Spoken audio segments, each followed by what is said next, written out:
I do not own anything. I wish I would, though. Chapter 1 to become something else. Izuku Midoriya was no ordinary 14-year-old kid.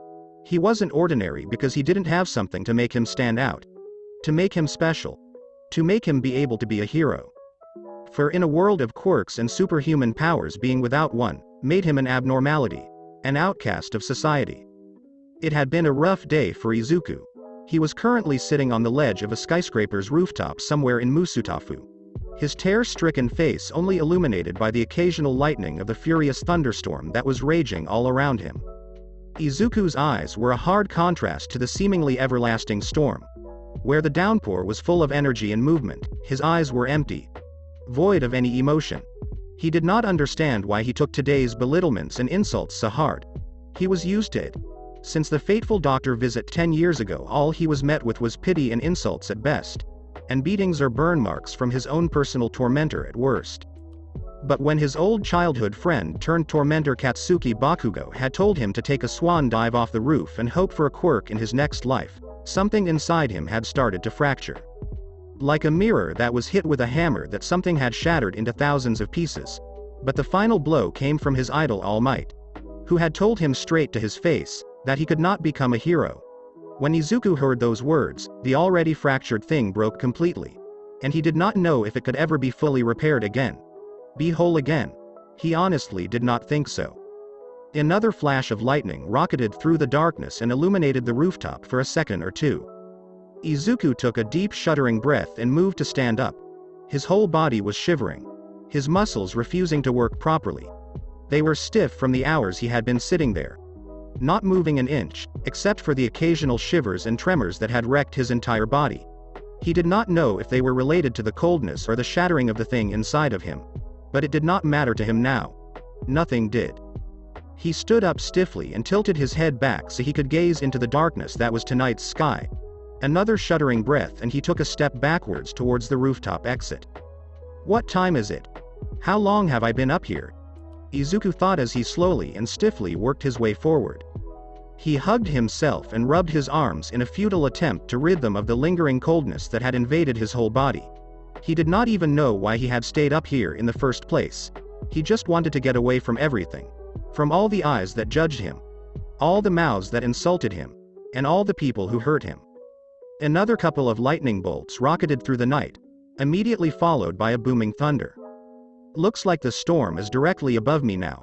There wasn't even half a second between the thunder and the lightning strike. The storm seemed to grow even wilder. Where before he had only seen the occasional lightning bolt that disappeared into nothingness, there were now increasingly more of them arching through the air. Izuku was jolted out of his musings when a lightning bolt impacted into the other side of the roof. Shit. I must get off this roof. This has just turned into a lightning storm and I am standing atop the highest building in the city. He forced his stiff legs to move faster as more and more lightning bolts impacted all around him, leaving small smoking dents in the roof. Come on. Only a couple more meters to go. Izuku reached forward, ready to turn the doorknob as soon as it came into his reach. He did not dare look back, as the hairs in his neck started to stand up from the electricity in the surrounding air.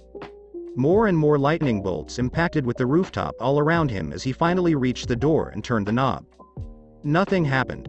The door did not budge. It was locked, and thus remained tightly shut. Izuku frantically rattled the doorknob and pulled with all the strength he had. Just as he looked over his shoulder to see where the lightning was colliding with the roof, he saw a giant arc of electricity work its way towards him from the darkness above. The lightning bolt illuminated the area around him as if it were day, and with a gigantic thunderclap that threatened to deafen him, impacted into him and Izuku's world turned dark. Of thunder and lightning, the first thing Izuku felt when he regained consciousness was a lightness in his whole body, as if something was boosting him upwards. The second thing was the soreness that permeated his whole body. He could hear the distant sounds of the city life beneath him and the swirling wind all around him. Izuku hesitantly cracked an eye open. He was met with impenetrable darkness. He forced his sore limbs into a sitting position. Shaking his head to clear his mind, he tried to make sense of his surroundings. He abruptly stopped moving as the events of the last 24 hours rushed back into his mind. It was like a sucker punch to the gut, as all the pain and misery filled his mind again. He buried his head in his hands, attempting to shield himself from the painful memories. A bright light suddenly lit up his surroundings and startled him out of his own thoughts. He blankly looked at the source of the light. Where his right arm should have been, he was met with millions of white and blue arcs of lightning that now formed his arm and illuminated his surroundings. Izuku slowly turned his glowing appendage from one side to the other, waving it in front of his face. It was definitely his hand. It had to be. He could move it around easily enough. He hesitantly pressed his left index finger into the palm of his right hand. And sure enough, he could feel his hand, as if it wasn't currently made up of electricity. But he could feel that too. The ever-moving and powerful arcs of lightning. He could feel them. And they did not hurt him. They felt somewhat nice, warm and soothing. Is this my quirk? Did I finally manifest my very own quirk? Excitement began to bubble up inside him. I can be a hero like All Might. As soon as the thought entered his mind, his excitement died down again. A hero like All Might. Izuku scoffed at the thought. Why would he want to become anything like All Might? After everything that had happened to Izuku, he couldn't stop himself from resenting the very idea that someone like All Might was considered a hero. That he had considered him a hero. Sure, he was strong and powerful and fought villains. But Izuku now knew that everything the man supposedly stood for was nothing more than a farce. A blatant lie he told the world. No, All Might was not a true hero. Izuku's train of thought ended abruptly, when he was once more enveloped by darkness, as his hand reverted to its original state. Had he imagined it? No, his right hand was made of electricity just a couple seconds ago. He was sure of it. Had it been only temporarily? Was it gone for good? No. He would not allow himself to think like that. If this was his quirk, then maybe it had a trigger, like so many other quirks he had catalogued and analyzed over the years. Yes. That had to be it. So what was the trigger?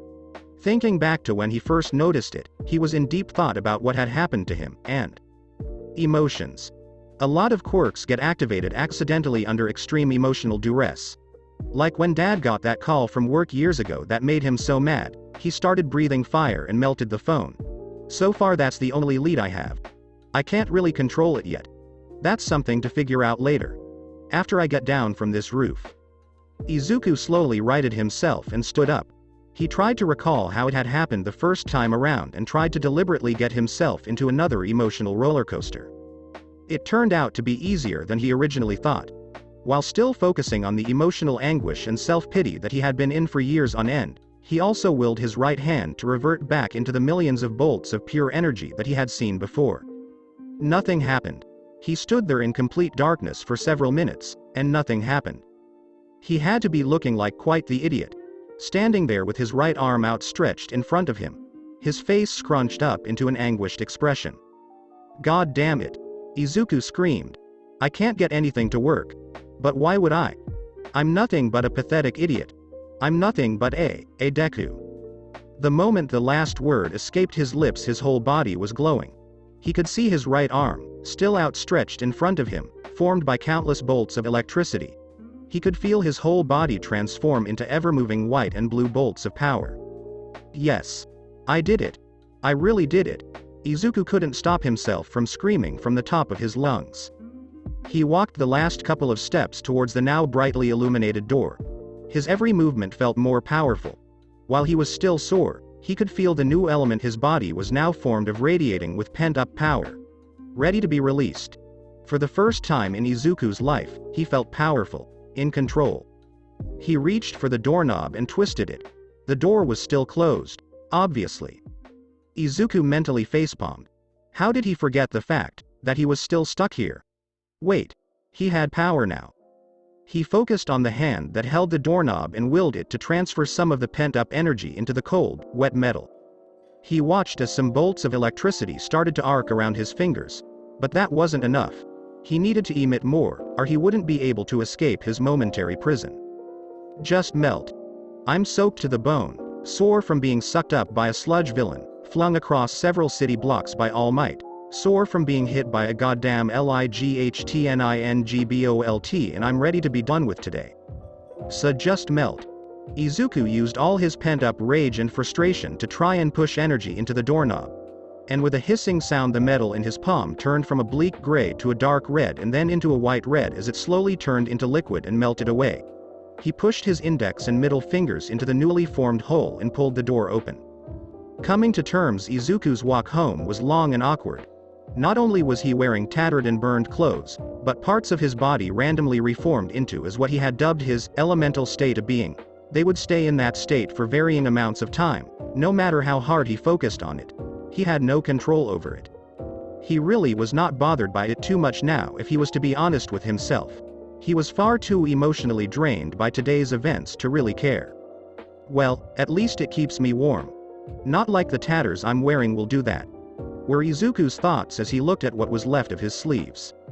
It took him a good 2 hours of constant maneuvering around the city to reach the apartment building he and his mother called home. He knew she most likely was worried sick about him. While he did not know how long he was atop the skyscraper, he knew it had to have been several hours into the next day. And he had been expected to be home sometime around noon the previous day. In short, he was way beyond being just late. He slowly ascended the staircase and made his way towards their apartment. Izuku closed his eyes and took a deep breath, readying himself for what he knew was to come. Hoping for the best, he turned the key and opened the apartment door. Inko Midoriya was many things. A loving mother, honest and truthful, and the only person to have ever really cared about Izuku. But she was not particularly emotionally stable. So, it was no surprise to Izuku, when it took his mother all but 3 seconds to envelop him in a tearful hug. "Oh, Izuku. You were saved. I was so worried. After what I heard about Katsuki being attacked by a villain, I was so worried when you didn't come home last night." Inko sobbed into what remained of his clothes. Izuku started to slowly pat her back, trying to comfort her as best as he could. Which, looking at his life as a social outcast so far, turned out to be rather lacking and awkward. He never was comforted himself. Only belittled. Or laughed at. Or worse. "Mom. It's okay. I'm fine." Izuku tried to assure her, while still awkwardly patting her back, in what he thought of an encouraging way. He quickly thought about just omitting what had happened to him, like he always had in the past, when he came home burned or bruised from his most recent bout with his friends.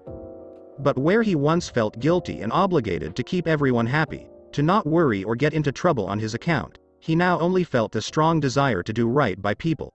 To do right by himself. Which was weird enough in and of itself.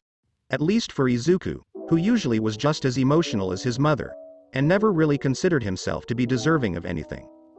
"Mom, look at me. I'm fine." Izuku took her by the shoulder and pushed her back a little. That turned out to be the wrong move to make.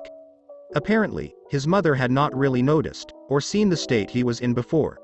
Now however, her tearful eyes widened, as she took him in completely. "Izuku. My baby, what happened to you? Where does it hurt? Do we need to go to a doctor?" She started to frantically check every part of his body she could reach, for injuries. She abruptly stopped when she lifted the bottom of his burned shirt and saw his abdomen, which was currently in its elemental state. Ever-moving blue and white bolts of electricity. "Mom, please listen to me. I'm okay." Izuku quickly grabbed her wrist and moved a couple steps back.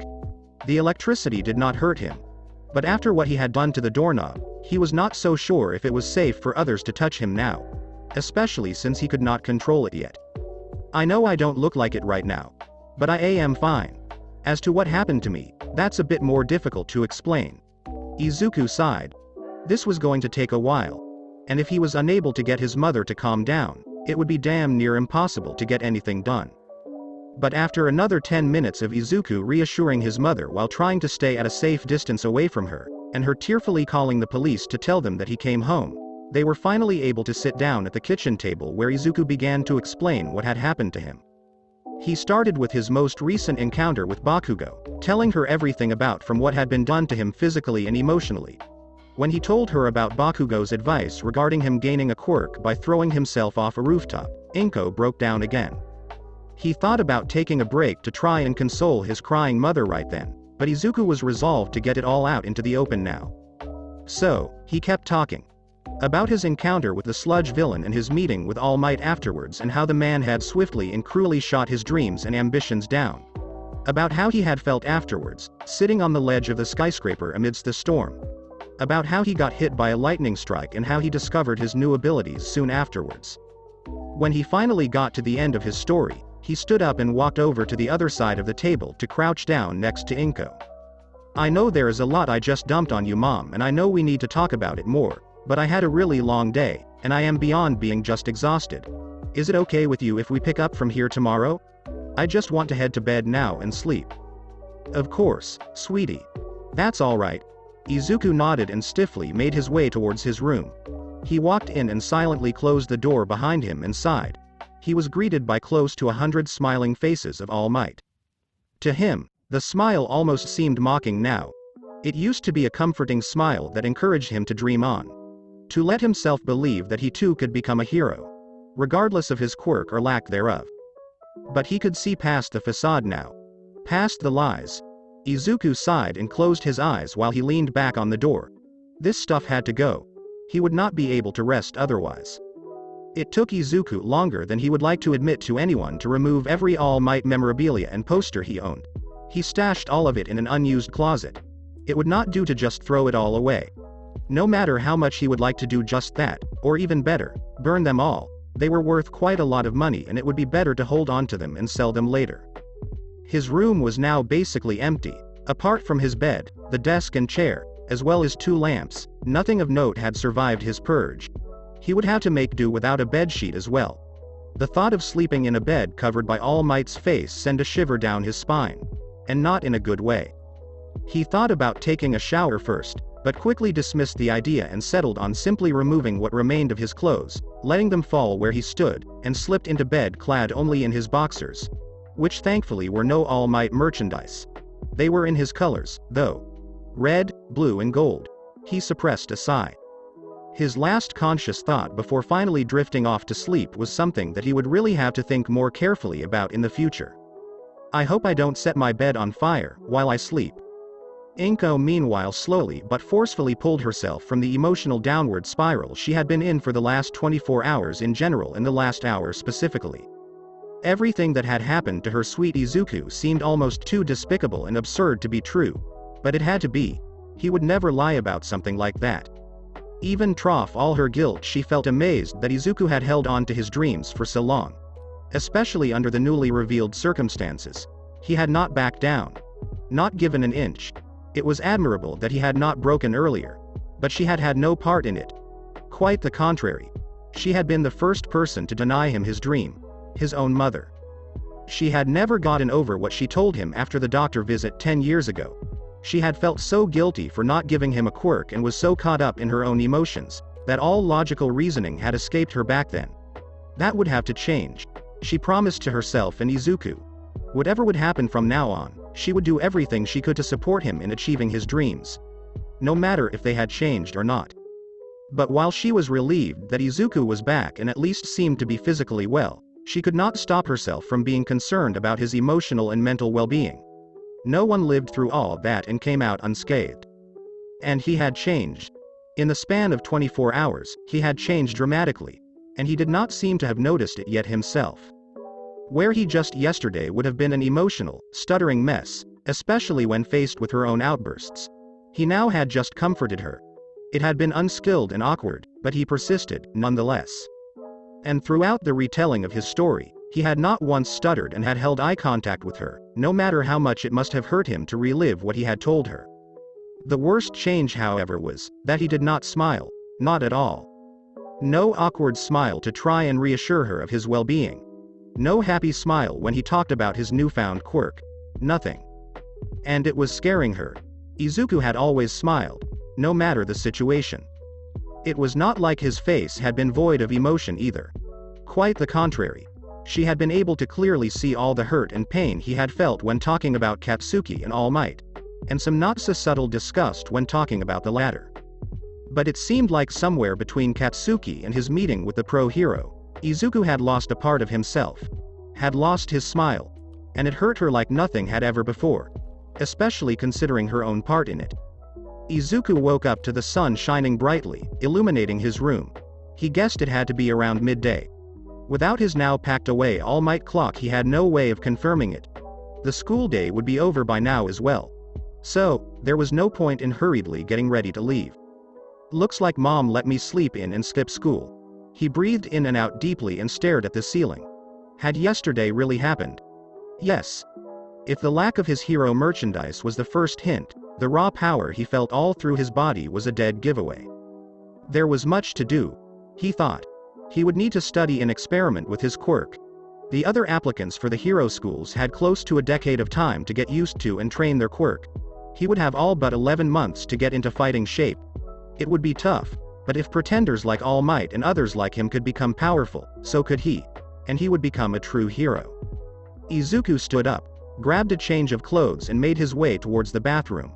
The hallway was empty and the flat was clouded in silence.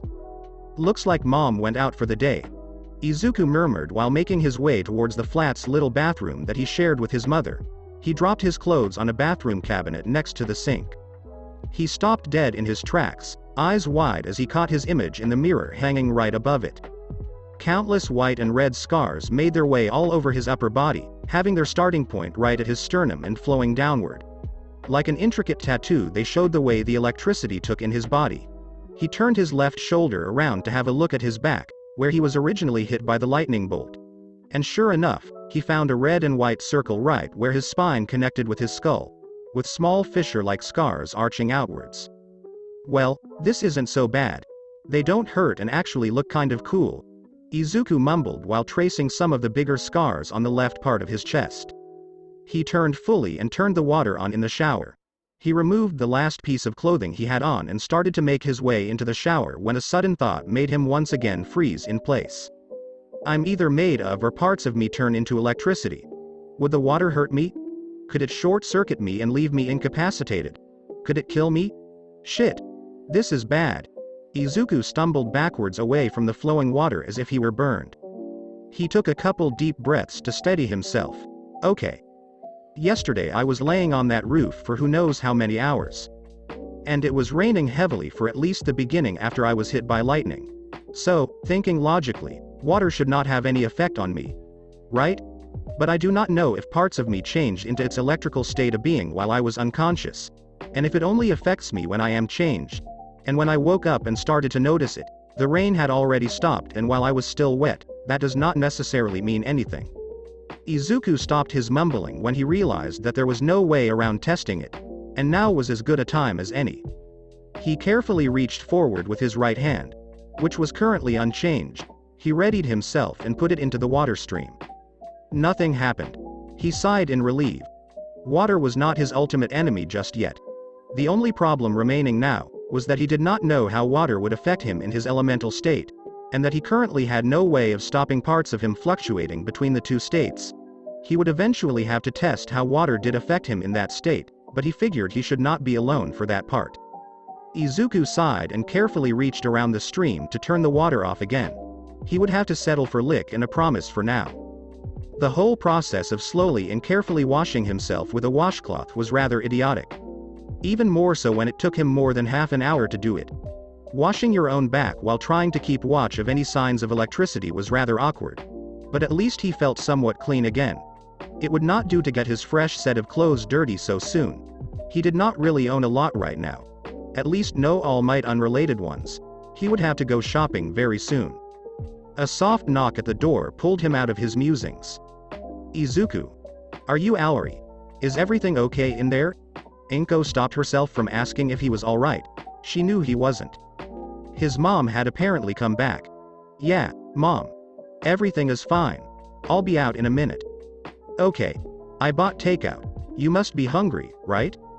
You have no idea, Mom. I'm starving. Thanks, was Izuku's reply as he opened the bathroom door and was faced with the shaky-looking smile of his mother. I brought katsudon. Your favorite. Inko was looking at Izuku hopefully, looking to get a smile out of him. But all he did was look at her, nod and thank her, before moving around her and making his way towards the kitchen. She sighed. She knew it wouldn't work. But she had still hoped to see Izuku's smile. She fought against the tears that started to well up in her eyes. No. I won't break down again. There is too much we must do and talk about. I cannot keep breaking down. I will be there for him. Inko shook her head to clear her mind and followed Izuku. Yes. There was much to do. And she would be there every step of the way. For Izuku.